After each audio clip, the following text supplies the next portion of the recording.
Good afternoon guys. आज की जो हमारी ट्रिप है ये है कुतुब मीनार की। तो हम लोग आए हैं महरौली में, जो कि न्यू दिल्ली में है। महरौली एरिया न्यू दिल्ली में।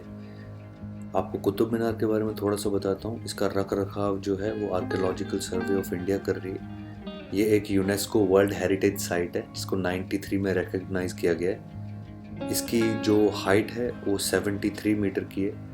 कंस्ट्रक्शन के बारे में इसका थोड़ा सा मैं आपको बताता हूँ कि इसकी कंस्ट्रक्शन जो है 1190s में शुरू हुई थी।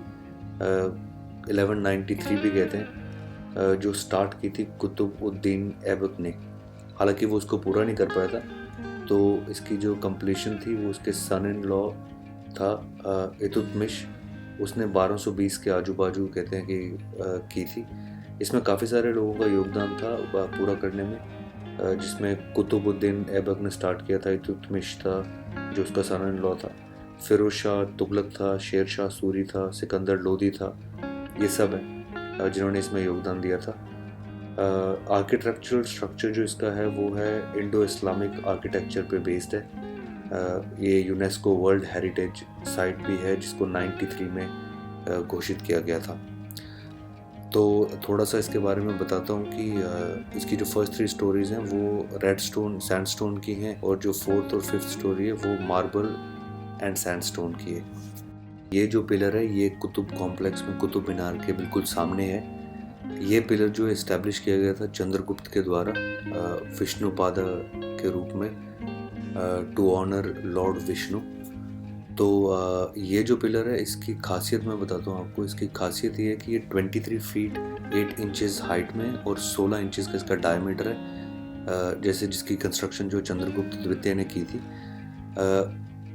ये फेमस इसलिए है क्योंकि इसकी जो मेटल कॉम्पोजिशन है वो है रस्ट रेजिस्टेंट। तो इसको जंग कभी नहीं लगता है, चाहे कितना भी मतलब पुराना हो जाए, इसको जंग नहीं लगता, आज तक कभी नहीं लगा।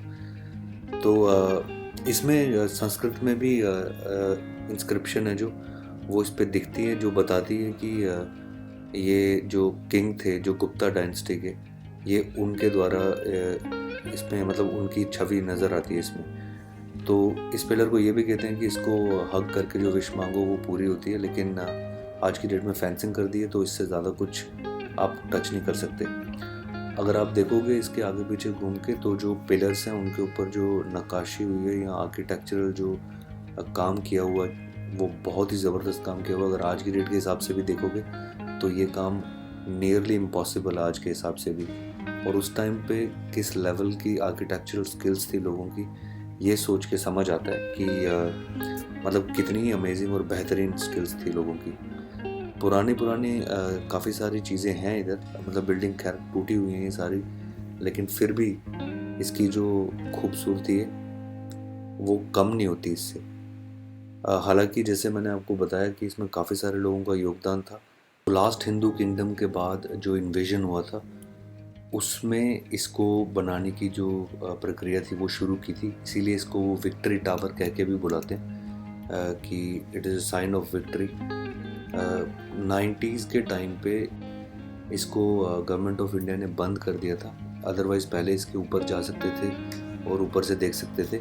बंद करने का रीज़न ये था कि काफ़ी सारे सुसाइड्स हुए थे ऐसा बोलते हैं, और उसी रीज़न से इसको बंद करना पड़ा था। पत्थर जो इसमें लगा हुआ है वो पत्थर कहते हैं कि राजस्थान से मंगवाया गया था। अब सोचने की बात ये है कि उस टाइम पे राजस्थान से पत्थर लाया कैसे गया होगा, तो कहते हैं कि हाथी और घोड़ों पे वो पत्थर लाया गया था, ऐसा कहते हैं। टिकट जो है इसकी जो है 35 रुपीज़ की है इंडियंस के लिए, और 500 कुछ की जो है फॉरेनर्स के लिए। ये 7 दिन खुला होता है, सुबह 7 से 5 इसका टाइमिंग बताते हैं। और जो रात का जो व्यू है ना वो बहुत ज़रूरी है देखना, बहुत मैग्निफिसेंट, बहुत अमेजिंग लगता है। आने के लिए मेट्रो स्टेशन जो है नियर बाय काफ़ी सारे हैं। हालांकि जो नियरेस्ट मेट्रो स्टेशन है वो कुतुब मीनार मेट्रो स्टेशन है जो कि येलो लाइन पे है। तो आपको न्यू दिल्ली रेलवे स्टेशन से येलो लाइन मेट्रो लेनी है जो कि सीधे आपको कुतुब मीनार मेट्रो स्टेशन पे छोड़ेगी। वहाँ से आप ऑटो लो और आ जाओ सीधा कुतुब मीनार, बिल्कुल पास ही है। या फिर बैटरी रिक्शा भी चलते हैं।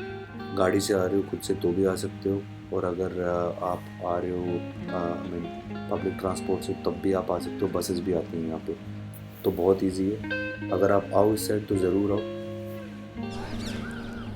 ओके गाइस, तो आज हमारा कुतुब मीनार का जो टूर था वो अब हम यहाँ पे ख़त्म करें। मेरे पीछे दिखाई दे रहा होगा आपको। तो आई एम श्योर आप लोगों को कुछ इससे बेनिफिट हुआ होगा, कुछ आपकी इन्फॉर्मेशन में, हिस्टोरिकल इन्फॉर्मेशन में कुछ इजाफा हुआ होगा।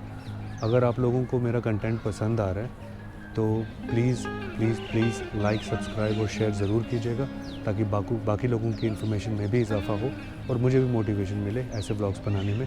अगर आप चाहें तो बेल नोटिफिकेशन प्रेस कर सकते हैं, इससे मैं जो भी व्लॉग डालूँगा आप लोगों को इन्फॉर्मेशन मिल जाएगी उसके बारे में और आप लोग देख सकते हैं। कुछ पास्ट व्लॉग्स हैं जो मैंने किए हैं हिस्टोरिकल जगहों पे।